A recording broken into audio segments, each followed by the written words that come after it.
I am very excited to be here. It's my first time in Europe since COVID, or as my great aunt calls it, the great government global conspiracy to control us all. She is a cooker, which is what we call them back in Australia, a conspiracy theorist. My first time in Germany. This place is incredible. It is a beautiful, beautiful city. My first day, I did a bit of a roam, a bit of a wander through the streets of Berlin, and I wound up in a beautiful church, the Church of St. Mary. Incredible place. I was standing there in this church, this really old church, ancient by Australian standards, built in the 12th century. Just a beautiful building. And I thought to myself, this thing is so incredibly old, and it stood the test of time. In Australia, the oldest thing we have is AC/DC. So it was kind of mind-blowing to just be there in this space. Beautiful city, incredible city, can't believe I am here. I'm J.A. Westenberg. I'm a writer, tech blogger. Occasionally I work in marketing and I help different tech companies be more legible. It's one of my favorite words, legible. It pops up in my blog all the time. I go by J.A. Westenberg online because it makes me sound like a serious writer, in the style of Tolkien and J.D. Vance, of course. Why am I here? I'm here because the wonderful folks who built that incredible Polkadot app invited me to come down and talk about art and leadership and Web3. And the title of the talk is Artists Should Be Running This. It was going to be Artists Should Be Running This Shit, but not everyone's Australian. You should be, but you're not. Don't be Australian. It took me 30 hours to fly here. Artists should be running this. So what do I mean by that? Why should artists be running this? It really depends on what you mean by artists, and what you mean by running this, and what you mean by this. Now, I have a degree in philosophy, so I'm going to be pedantic and be circuitous and talk around things in that way. I'm sure you're all going to absolutely fucking love that. Why should artists be running this? One of my favorite bands in the entire world, in the history of the world, is a band called Minor Threat, created by Ian MacKaye. He was a hardcore punk dude, the originator of the straight edge subculture. Whether or not he's proud of that, I don't know anymore. But he founded a band called Minor Threat in the 1980s. He is probably the closest I will ever get to a personal hero, because I don't like people very much, and I find most humans incredibly irritating. I'm sure I would love all of you if I spoke to you, because you are kind enough to come and hear me speak, and so naturally I would admire the fuck out of all of you. But outside of this room, the person I admire most is Ian MacKaye. Minor Threat were a punk band who embodied what it meant to be a punk band. And they didn't do it for the fame or the money. In 1982 Washington, there wasn't a lot of either of those things. The reason they were a band is because they had a message about doing your own thing and doing it your way, and not listening to anybody else who wanted to control your ideas or your voice or how you performed or where you performed or any of that shit. Minor Threat, if they wanted to play a show, they would find a venue. They'd look it up in the phone book, they'd find a venue, they'd call that venue, they'd drive down there in their van, promote it to their fans, and just be there. Play the show. They made their own records. They made their own record label called Discord Records. Ian MacKaye would go on to start another band called Fugazi. Fugazi are the epitome of 90s DIY subculture. They did cool shit like having all their shows cost $5. People could come to the show, give them a $5 note, and come into the show. And the idea was they could have on stage with them a whole box of $5 notes. And if somebody was being a real dick at the show, they could just pull a $5 note out in an envelope and give it back to them and say, here you go, get fucked, get out of the show, leave. The idea was they had control, they had sovereignty, they knew what they were doing. They had the opportunity to become huge. Like Ian MacKaye was offered, I think, $7 million in a record contract. Not as an advance or anything like that. He was offered $7 million in free money to sign to a major record label. And he knew what that would be like. He produced people like the Red Hot Chili Peppers and so on. So he knew what it was like to sign to a major. He saw what that was going to be. But he had a mission and a message. He wanted sovereignty. He wanted freedom. He wanted to do his own thing his way. And that was more important than any dollar amount. He was an artist. He was driven by his art. But to me, an artist doesn't necessarily mean somebody who is starving in a share house or smearing shit on a canvas or anything like that. I love artists, but for me, an artist is somebody who does work that has a higher purpose, does work that means something more. What it means is different for each person, but for Ian MacKaye, it meant sovereignty and freedom to express himself, to run his own stuff, to run it his way. He was an artist. Now put a pin in that, if Ian will let you, because we're going to come back to Ian. I want to play a game called Who Got Fucked? In crypto, who got fucked? Can you raise your hand if you ever got rugged by anything? Raise your hand if you lost more money in crypto than you started with. You got lied to by a founder who ran away with your money. You lost money on a crypto exchange somewhere. Somebody took your money and it collapsed and the whole thing turned to absolute shit. So most of you didn't look around, but most of you had your hands up at some point. Because most of the people in Web3 and crypto got fucked. Over the last few years, we kind of did. I'm going to conflate the two here. I know we philosophize about Web3 versus crypto, and oh no, we're Web3, we're not crypto, or oh no, we're blockchain, we're not crypto. We're basically all the same thing. We're in the same space. To anyone outside of it, we are all the same animals in the same zoo. And we got fucked, and we fucked each other. I'm going to do something that I bet no one else at a crypto conference is going to do. I'm going to tell you I am not a crypto millionaire. I am not a wealthy person in crypto. I have less money in crypto now than I did when I started. My net worth in crypto is about $20,000 Australian, 20,000 AUD. And most of that is earmarked for the tax department. So when I get home, I'm going to pay most of that to Anthony Albanese, for better or worse. And that's what I'm working with. It's a lot less money than I had when I first got into this space. And a lot of us are in a similar position. After the past 5, 6, 7 years, we are feeling the burn. It's not great. Treasuries are low.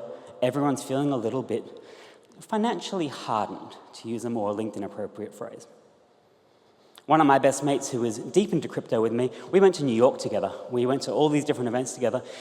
He left the space and he's now working as a personal trainer again because he just got so incredibly tired of being burnt and burnt and burnt and burnt over and over again. But we're all still here, aren't we?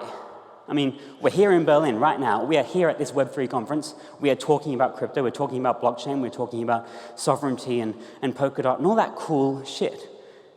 Why? Considering so many of us put up our hands and said, hey, this sucked, and we got burnt, and we lost money, why are we still here? We could be doing something else. We could have done the thing that all the LinkedIn influencers did and pivoted to AI and be posting breaking news. Anthropic has a new mode called fix your pet's health in 5 minutes or whatever and trying to get those AI dollars. But we don't, and we didn't, and we're here. Why? I think it's because, like a lot of the artists, we have a sense of something greater, something bigger, something more meaningful, something that is meaningful to us, something that has a purpose. We have that and we hold it. And it matters to us. So the last 7 years sucked. I mean, crypto was started by some people who were wonderfully smart and wonderfully idealistic. And people like Timothy Mays, stuff like the Cypherpunk Manifesto. It was all about having a meaning. It was about having sovereignty. It was about having freedom. And it was about the idea that actually no government should control what you say and do and have and hold and own and are on the internet. That should be up to you. You should be able to do that yourself. You should be able to control the things that you say and how you say them and where you say them. A radical idea. You know, in the early 90s, when some of these ideas were starting to percolate, the US government, I think, had just made it illegal to export cryptographic algorithms, something like that. It's in my brain somewhere. And the digital sovereignty people, the early crypto people, said, you know what, this is not good enough. We should be free. We should be free to do what we want on the internet. And they fought for it, and they dedicated their lives to it.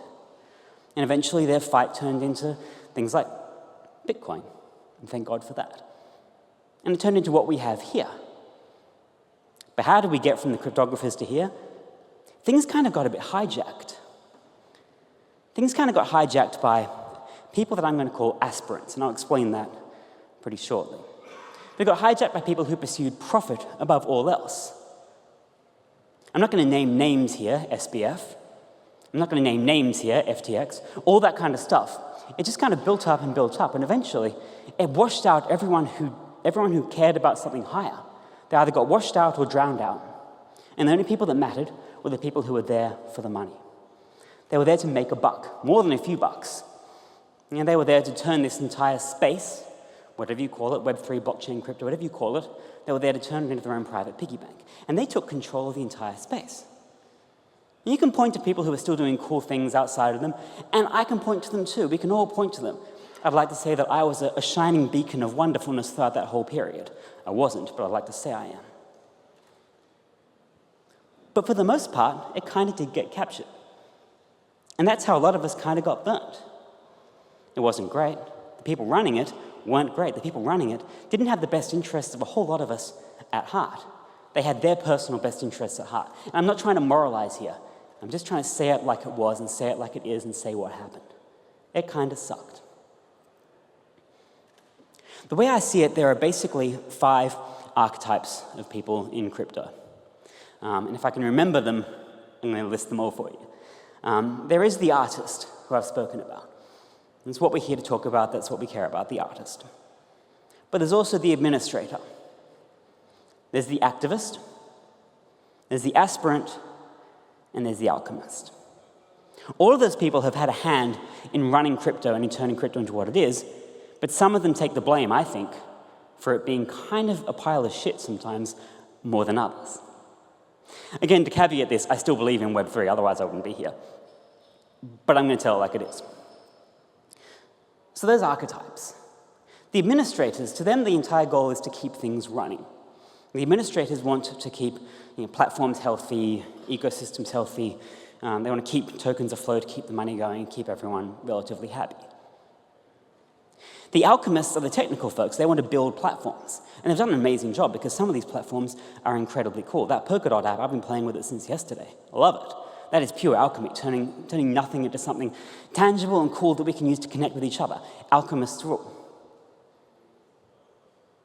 There's the activists, and their job is to try to turn crypto and Web3, whatever you call it, into something that is a political social force. And they come at this with an agenda. I'm not going to get into the political side of things, but one way or another, the activists have an agenda.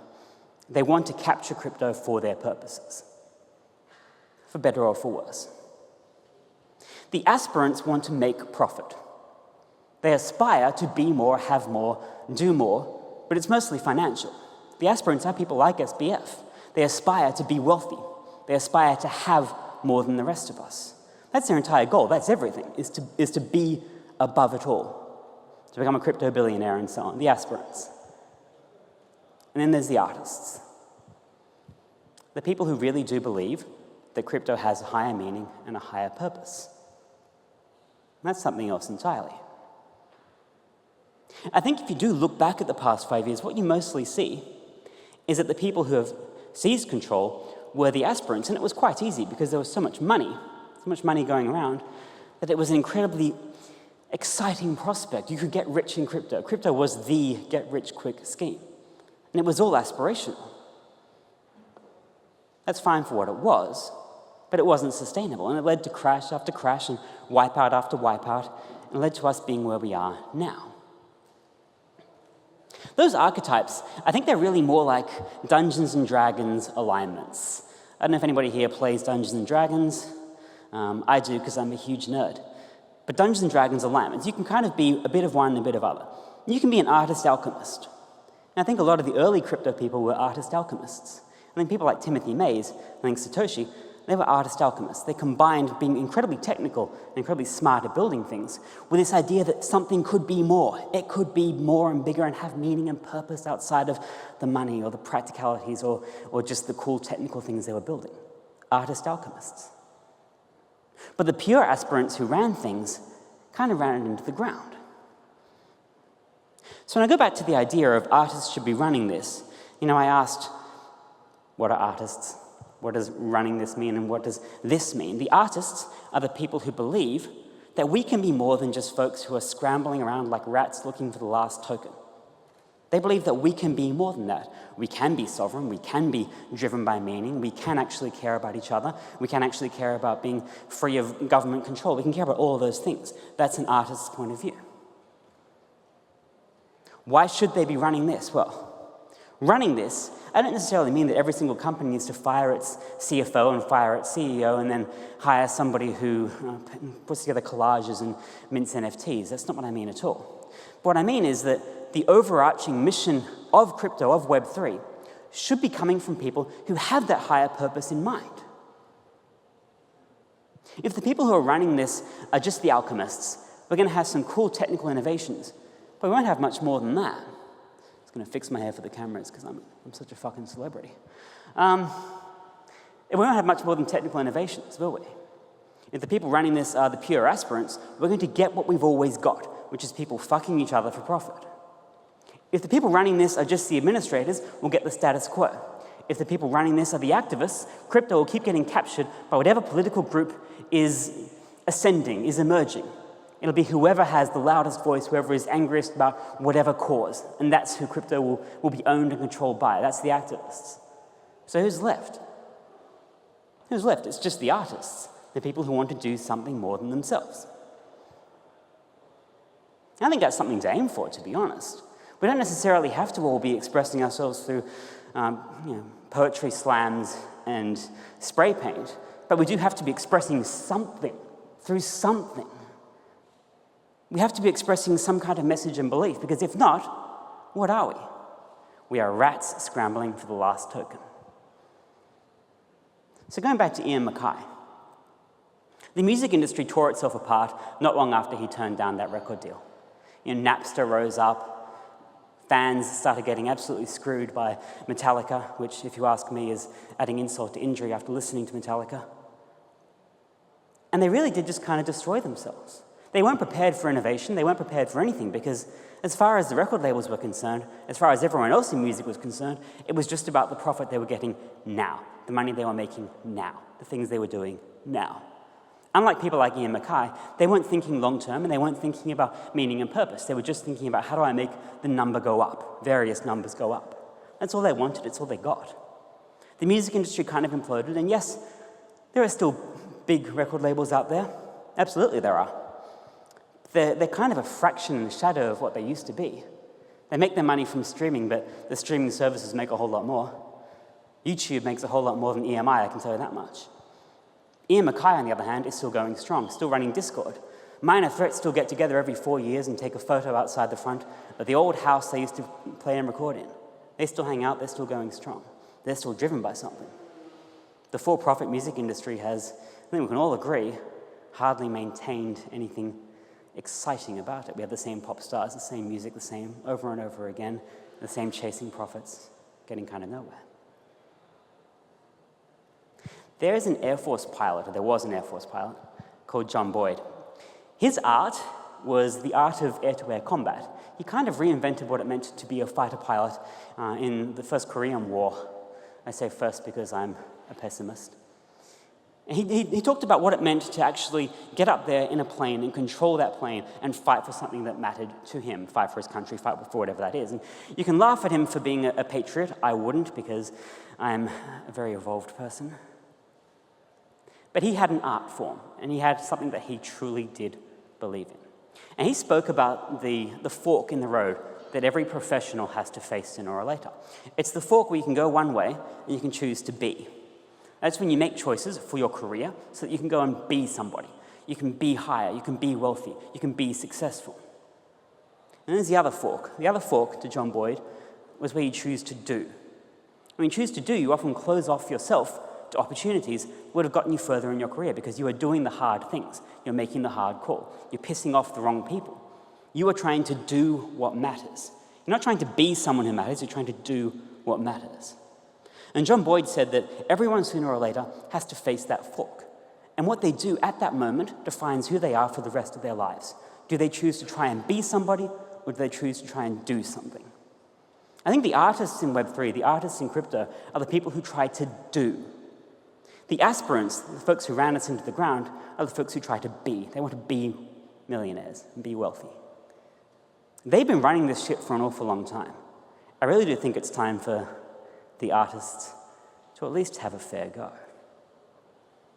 I mentioned the Church of St. Mary's at the top of my talk. I visited there in my first day in Berlin. And I was just standing inside this beautiful stone building, looking at the edifices, looking at this gorgeous pulpit, looking at all the art. And I just thought to myself, God damn, I have never done anything in my life as meaningful as the artists who created this church, who put stone on top of stone and carved and painted and built something that has stood for 800 years. I've never done anything that meaningful. God, no. I've written a few shit posts. I could have cried, honestly.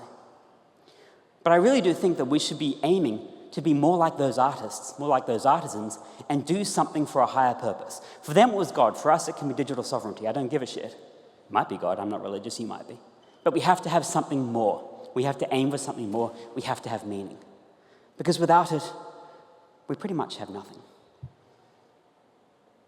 And that's all I've got, but I can take questions if you want to ask any.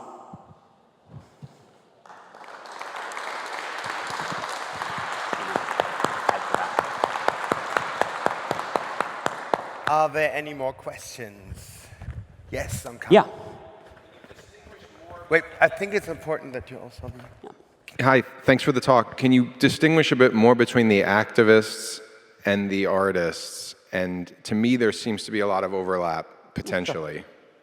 I think the artists are people who have a higher meaning and a higher purpose, as I said. You know, they want crypto to do and be something. But the activists have more of an oppositional viewpoint. So to be an activist, you're often fighting against something rather than fighting for something. You can quibble about whether or not that's necessarily true, but most of the activists that I know in crypto and on the internet and so on, they've specifically picked something that they are fighting against more than anything. And I think that makes it very oppositional. And when we have that, we tend to be, I guess, a bit more bloodthirsty and a bit less proactive and positive. So I think for my mind, the artists are the people who build with a loftier goal in mind. The activists are the people who are in the trenches fighting for something right now. And what they're fighting for might be good, but it's still a tooth and nail battle rather than thinking sort of up here. That's how I see it. But there is crossover for all these archetypes to a degree. You know, you can be a bit of everything, and most people probably are, except for the folks who are... I'm not going to get into that, but yeah, you get it. Yeah. I think you had a question. Thank you. Hey, Joan. I was curious if you have any thoughts on what are the leverage points considering the kind of pantheon of roles that you kind of outlined.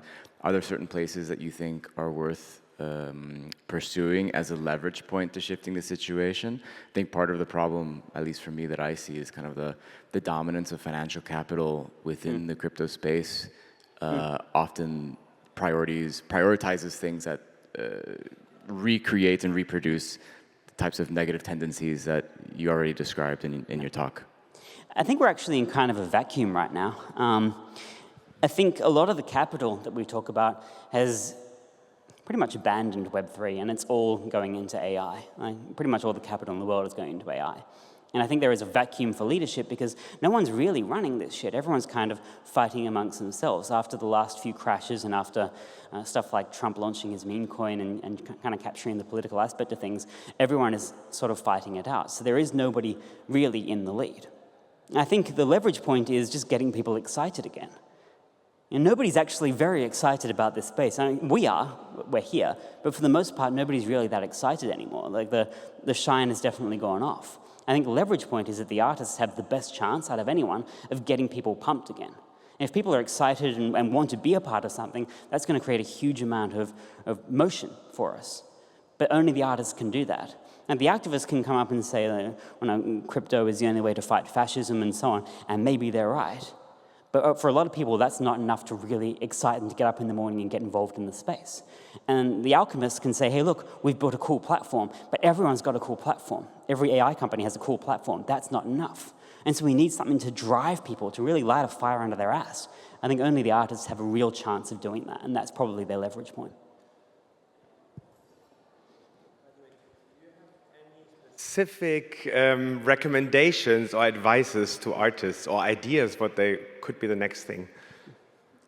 I think a really cool thing would be a performance art piece where they donate ETH to me, and then I do something with it. I love that. It'd be very inspiring. No, I think for the most part, it's try to accept that you are probably not going to turn a financial profit from your art in crypto anytime soon.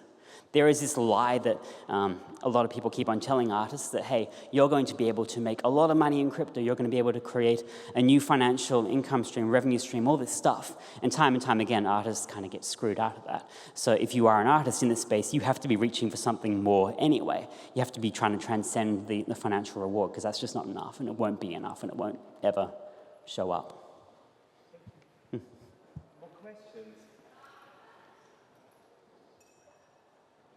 Well, then a very big applause to you. Thank you. I'll join in again.